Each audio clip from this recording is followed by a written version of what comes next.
Zee 24 तास एक पाऊल पुढे। 26/11च्या हल्ल्यात दहशतवाद्यांकडून हॉटेल ताजला टार्गेट करण्यात आलं होतं। अतिरेक्यांनी ताजमध्ये मोठा विध्वंस घडवून आणला होता। दहशतवादी हल्ल्याच्या 4 वर्षांनंतरही मुंबईकरांमध्ये दहशतवादाची दहशत कायम आहे। आमचे प्रतिनिधी पंकज दळवी यांनी हॉटेल ताज परिसराचा घेतलेला हा आढावा। 26 नोव्हेंबर 2008च्या रात्री पाकिस्तानमधून आलेल्या काही प्रशिक्षित दहशतवाद्यांनी मुंबईमध्ये धुमाकूळ घातला आणि या दहशतवाद्यांचं प्रमुख लक्ष जे होतं त्यातलं एक महत्त्वाचं ठिकाण म्हणजे मुंबईचं ताज हॉटेल। आपण आता ताज हॉटेलच्या बाहेर आहोत।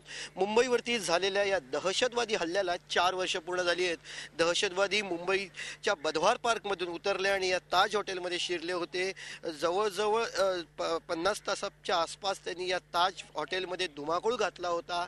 ताज हॉटेलचा जो आपल्याला वरती डोम दिसतोय त्या डोमला आग लावली होती। ताजमहल हॉटेलमध्ये अक्षरशः रक्तपात झाला होता। अनेकांनी या घटनेमध्ये आपले प्राण गमावले होते। अर्थातच 4 वर्षापूर्वी झालेल्या हल्ल्यामध्ये सरकारी संपूर्णपणे सुरक्षा यंत्रणा जी आहे ती कामाला लागली होती। NSG असो, देशातली सगळ्या सुरक्षा यंत्रणा या दहशतवाद्यांचा खात्मा करण्यासाठी इकडे जमल्या होत्या आणि त्याच्यानंतर हा दहशतवादी हल्ल्याला आता 4 वर्ष पूर्ण झालेली आहेत। अर्थातच 4 वर्षानंतर इकडची परिस्थिती खूप बदललेली आहे।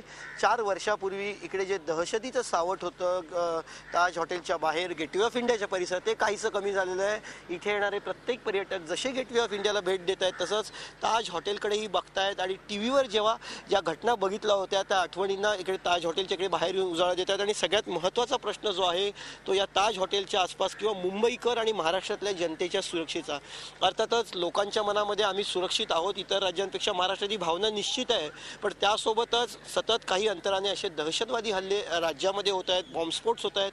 त्यामुळे नक्कीच सरकारी यंत्रणेमध्ये जो दावा केला जातोय की आम्ही लोकांना सुरक्षित ठेवू, आमची सुरक्षा यंत्रणा कडक आहे, त्याच्यामध्ये किती दम आहे किंवा त्यातला जो फोलपणा आहे त्याची भीती लोकांना वाटते आणि कुठे ना कुठेतरी लोकांना आपल्या सुरक्षिततेचं जी काही आहे त्याची चिंता सतावते। झी 24 ताससाठी व्हिडिओ जर्नलिस्ट सोमेश भालेराव सोबत पंकज दळवी, मुंबई।